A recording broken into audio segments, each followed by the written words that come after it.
ngiyabingelela ibandla egameni lenkosi uJesu Kristu. Ngiyabingelela uthamani umama bonke bakhona phakathi kwendawo, ubaba nabantu abasha egameni likaJesu. Siyabonga ngokuphinde basinika ithuba ukuthi sibe khona nomhlangano simdumisa sindawonye. Amen. Yebo simdumisa ekhaya uyibani lakhe ukuthi sibe sihlangane.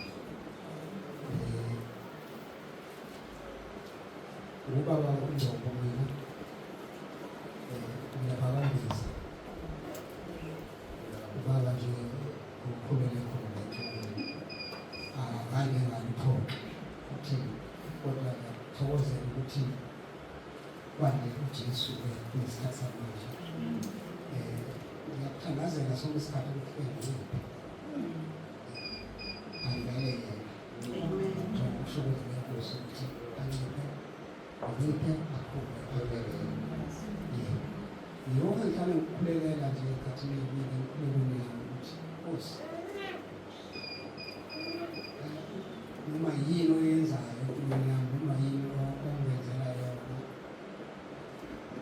akungifihle ukuthi vele umuntu obuzayo ukuthi wenzakani ukuthi wenza ngoJesu, ngoba ayikho ngempela abazalwane besafakazile kakhulu ukuthi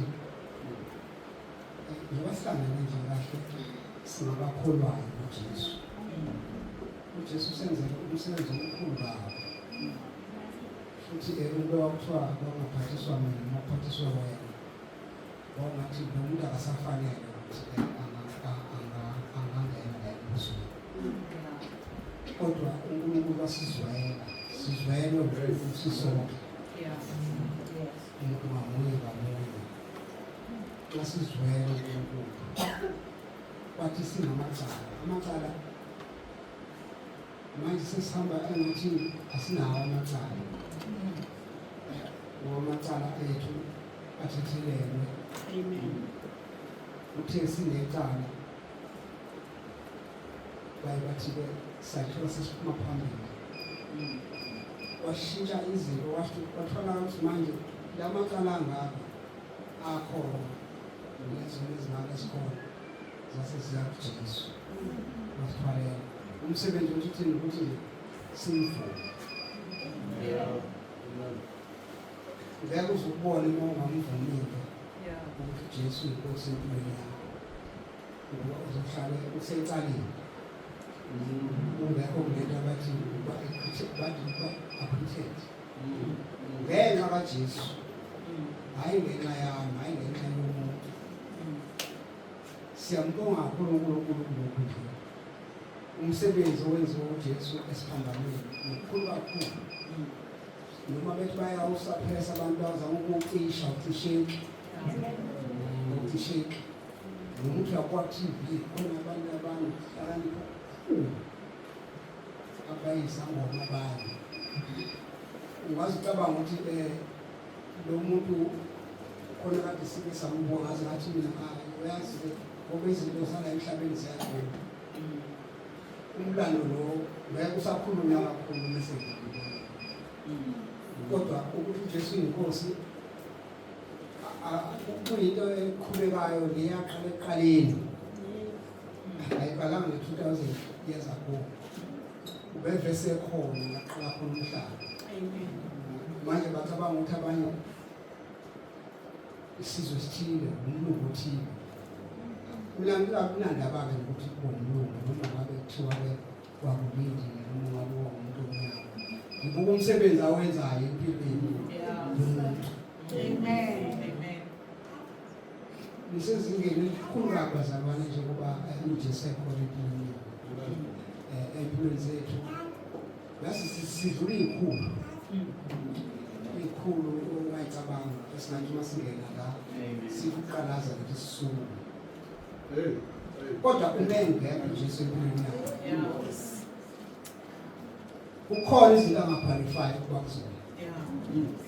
yebo zikhona izinto kufanele sibe khona impahla kube khona isimo sokuthi usezingeni eliphezulu. Uyazi uma wembethe uKristu Jesu ungaphezulu kwaPresident uPhethe. Akakwazi ukwazi ukuthi nje yena unehlakanipha lokho nahlakaniphe nabo.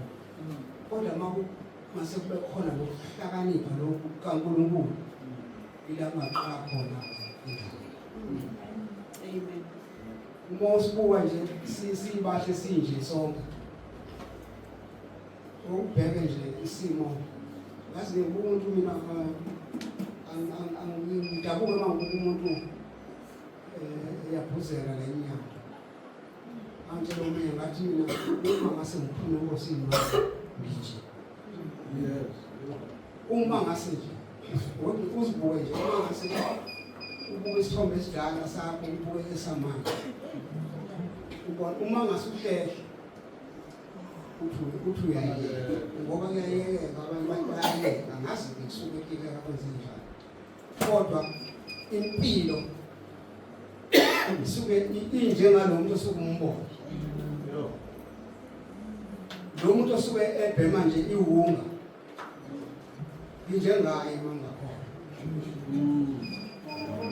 Ukuthi ngisekele uNkulunkulu uyangisiza isizwe yakho. Wavuma nami sizonkulunkulu. Amen. Ngoba naye njengoba nje akuyena kulezinto ezihlezi ezininga uma khuluma ngegama elithi amadimoni nje iBhayibheli aliqamba manga akhona. Akhona sekuyibona adlulayo awenzisa noma yini errong ecekela impilo yakho phansi. Siyabonga kathi uNkulunkulu ukuthi simukele uJesu Kristu wasize endleleni yonke. Bonke nje ukukhula azamane nokuhlala nje kukhona kakhulu enhliziyweni yami uNkulunkulu ukuthi ngiphelele.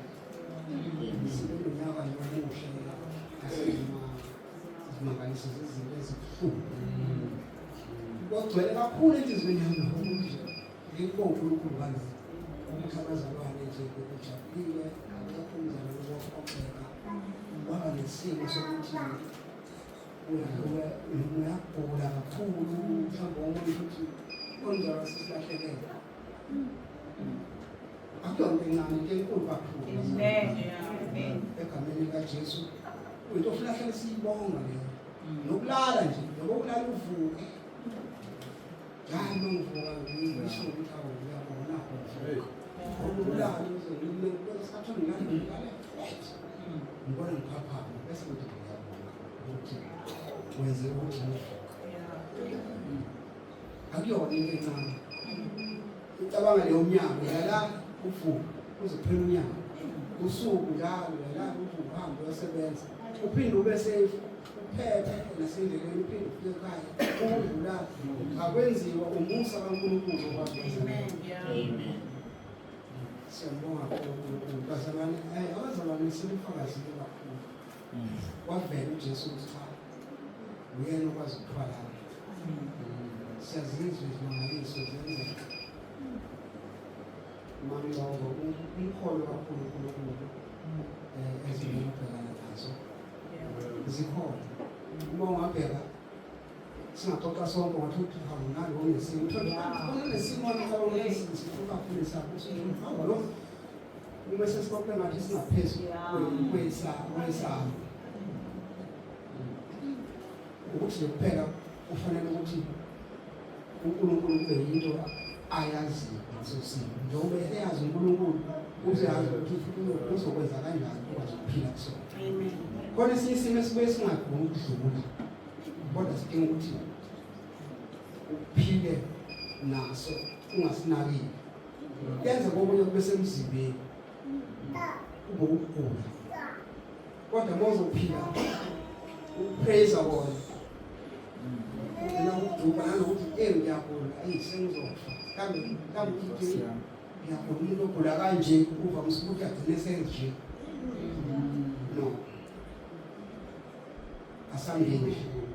Sihambe kunjalo.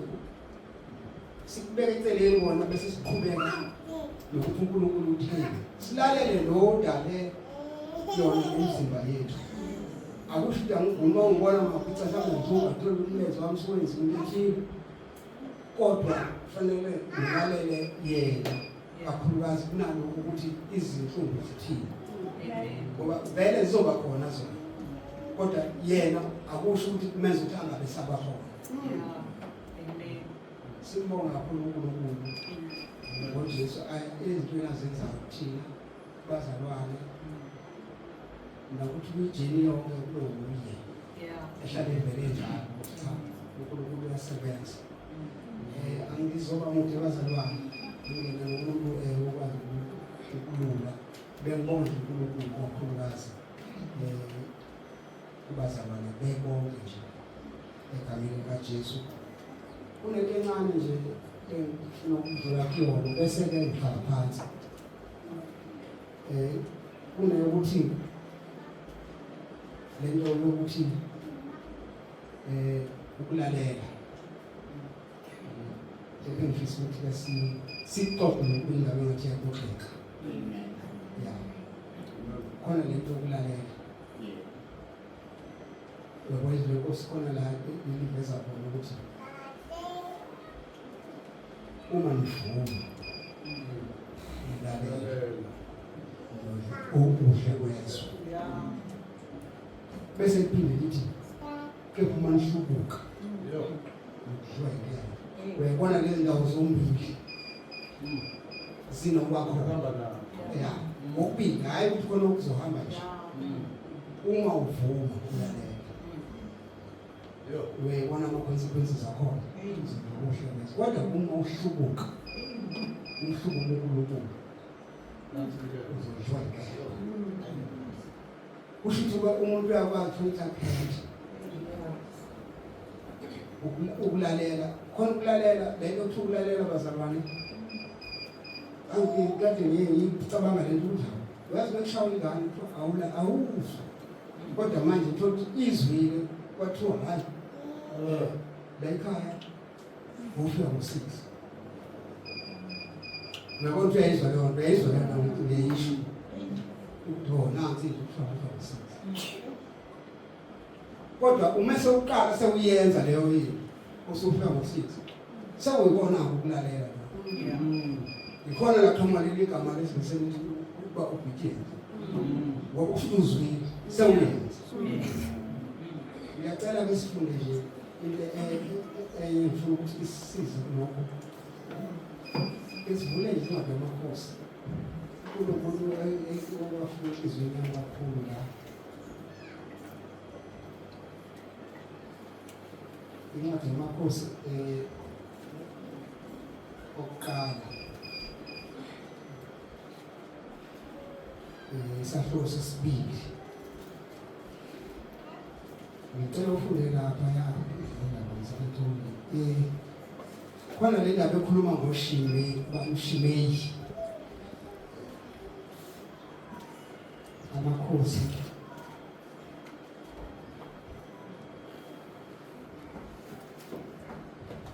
ngicela kupeti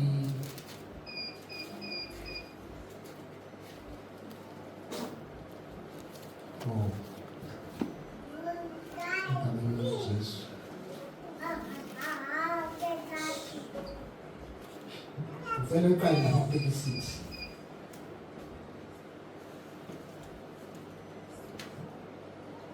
Amakhosi okuqala chapter 2 verse 36.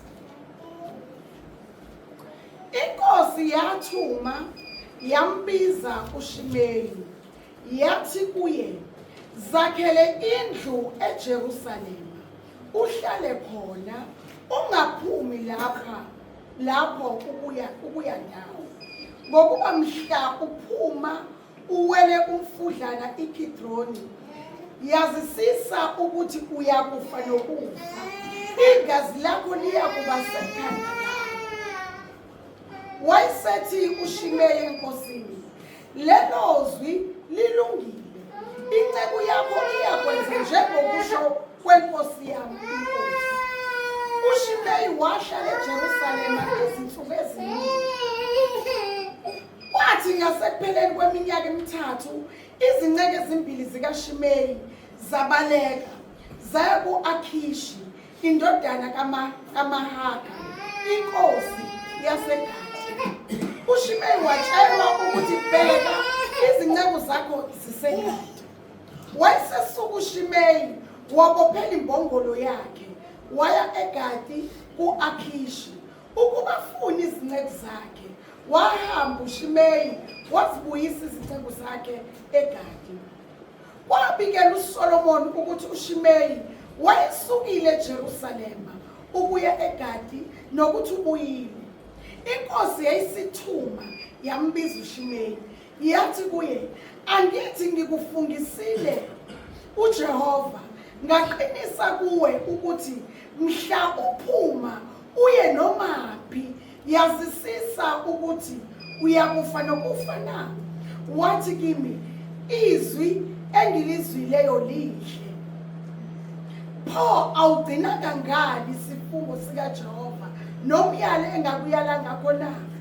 Inkosi yathi futhi kuShimeyi, wena uyazi konke okubi okwaziwa inhliziyo yakho owakwenza kuDavide ubaba. Ngalokho uJehova uyabuyisela ububi bakho ekhanda lakho. Lapho inkosi uSolomon iyakubusiswa nesihlalo sobukhosi sikaDavide siyaqiniswa phambi kukaJehova kuze kube phakade. Ngokuyala kwenkosi uBenaya indodana kaJehoyada waphuma wamsukela wafa. Amen. Ngingathi nje bazalwane njengoba sisazophuma konjani beyiveza leyo ukuthi sisazophuma siye endaweni abanye zokusebenza, abanye basebenza kude, abanye bafunda kude.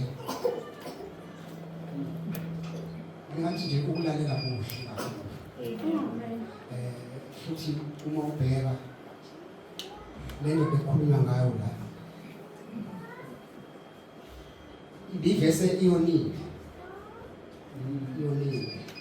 bazikhumbula abazalwane abafundayo eBhayibheli ukuthi yathuka uDavide ngokuthi-ke umusa uhlala ukhona wayithola esesemsemo ukuthi angabulali. Inkinga kwase kuyanqunywa ukuthi-ke uzokwakha indlu la eJerusalema uhlale khona, awuphumi khona. Sisazohamba siye endaweni esihlala kuzona, asiphumi kuJesu, awuphumi khona.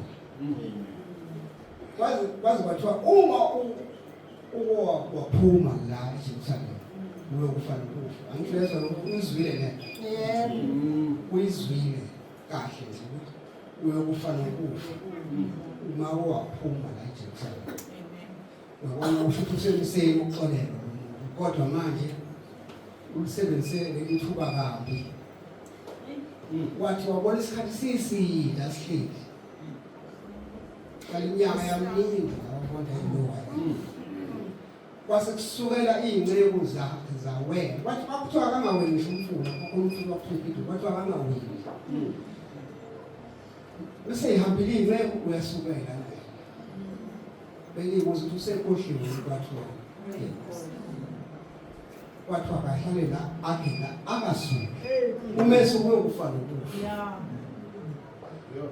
Wasuka ngoba ecabanga ukuthi ngoba akabonwanga mhlawumbe wahamba wabuya futhi ulalezonzi wahlala phansi.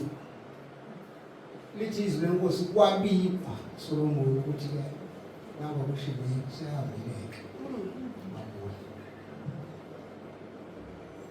necala liyathethwa manje. Kuyabuza ukuthi-ke kwakuthiweni kuwena?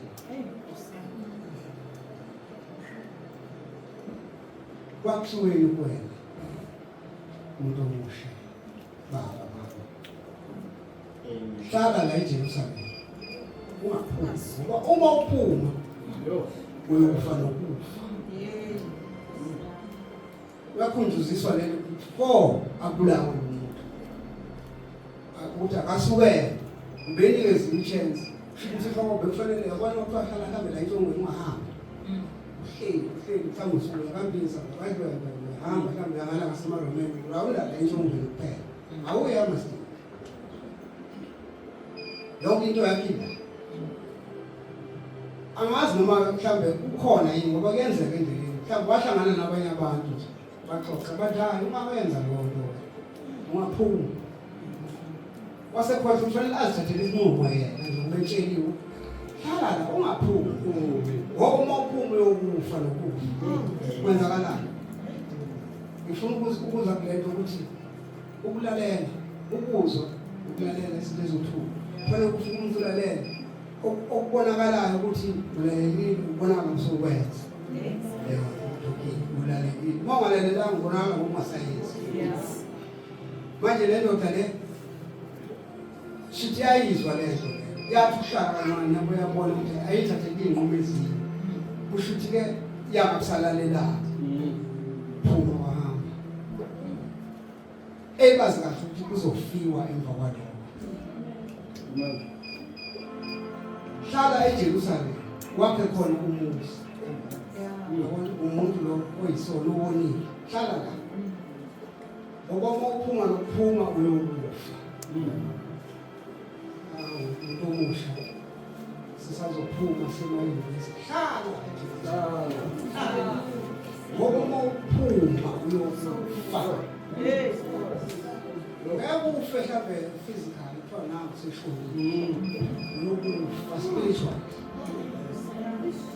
yakhumbula sifundiswa ngelilanga ukuthi esisindile entembeni banekane ningeni iJerusalema likuphi liba senhlizweni alithi ngaphandle liba senhlizweni liba kuwe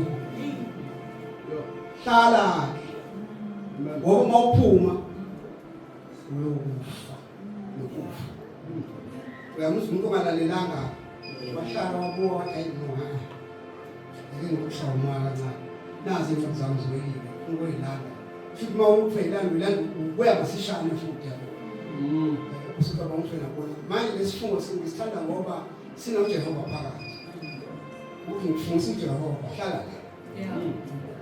futhi uyazazi naye ukuthi ubonile ukhona abonile ekuqaleni manje indaba yami isekutheni ukulalela kulesikhathi kwenzeka okusuke kushiwo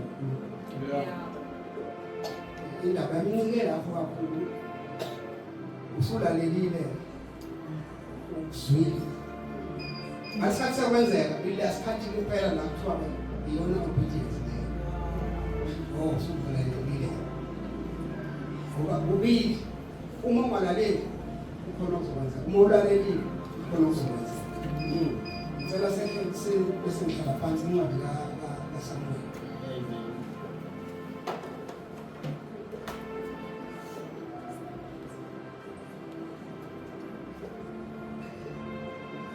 seven verse 3 verse 9 Samuel uqala useveni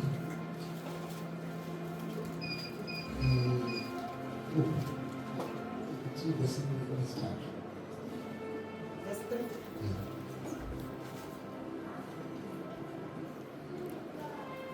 Samuel uqala chapter 7 verse 3.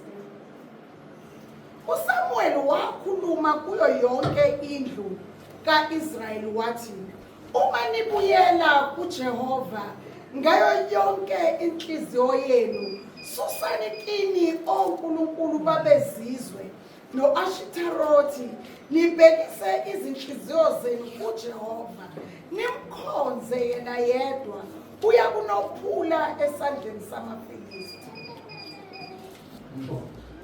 Abakwa-Israyeli base besusa oBhali noAshtarothi bamkhonza uJehova yedwa. Kusho ukuthi balalela njengoba sebenza kusho abazwanga basebenza kusho ukuthi bathi susana uma bathi hayi simzwile sasisusa uSamuel simzwile kodwa akasisusa abantu akade becindezelekile amaFilistiya ukuthi susani onkulunkulu phakathi kwenu, right? Isilayezo leso balalela basebenze njani babasusa nezithixo lezi bayisusa bese beyisusile ukhona futhi nokuyokwenzeka bese beyisusile uma uyilandela indaba yethu nezazi ase amaFilistiya wase wangquzuka uNkulunkulu waqala wasebenza sebemlalelile Samuel. Amen. Kodwa ngasengeza ukuthi uma umfuna uJehova ubuyele ngenhliziyo yonke. Khona kufanele bakwenze. Abayalezwe kona kufanele bakwenze. Susani ke labo uNkulunkulu balenhliziyo. La abantu bekhulunywa nabo kusho ukuthi ke balalelile. Basebenze njani? Basebenza basusa. Uma sebebasusile baqala amaFilistiya anqoba. Uyabona ukuthi lokhu kwangala kunento yakhona nasekulaleleni futhi kunokwakhona.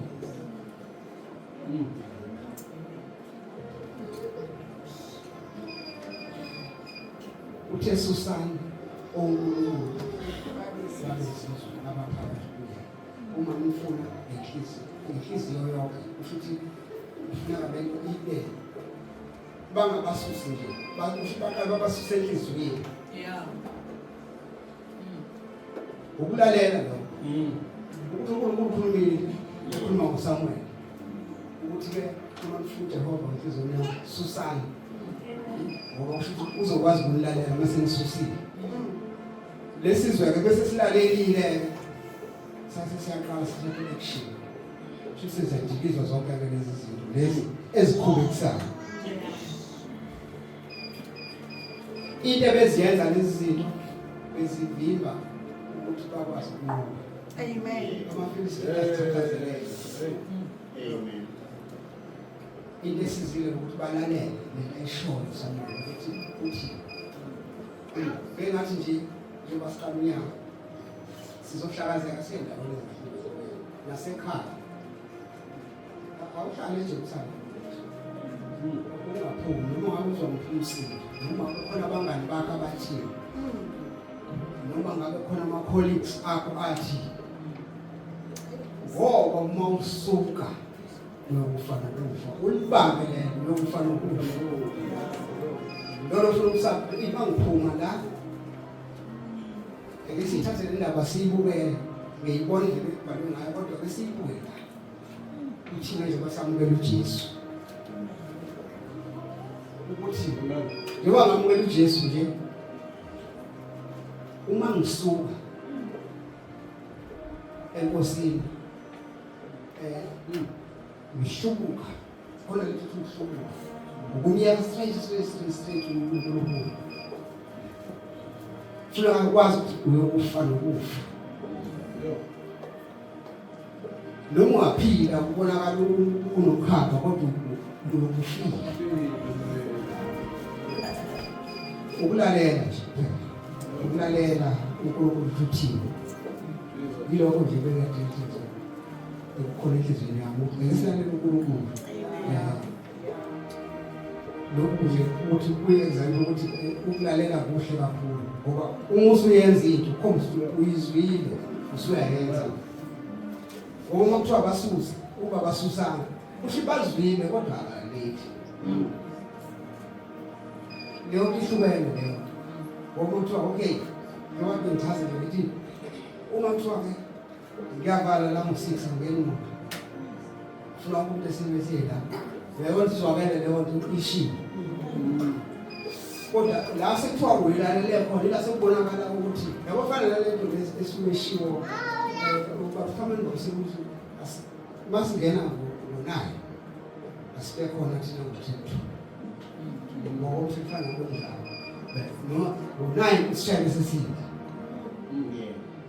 manje leyo nto kubazalwane uma siyilalela izobonakala ngokuthi siyilalele ngoba sesiyenza hayi mhlawumbe ngokuthula nje ayisho ukuthi ngeke alesikhathi ke sesenza ke sesigijima sesijuluka mhlawumbe sikhuluma senze ufuna ushayela kusho ukuthi ulalelile leka uNkulunkulu wendaba ehamba kanjalo ngalesikhathi somlaleli ethi ungakwenza ukuthi ubusungakwenzi ukuthi nilalelene noNkulunkulu wakho amen kaJesu yabonga egameni kaJesu uNkulunkulu asisize nje ikakhulukazi abantu abami nje sisazophuma nani sisazophuma sindawo zasebenza ziningi izinto ezixoxayo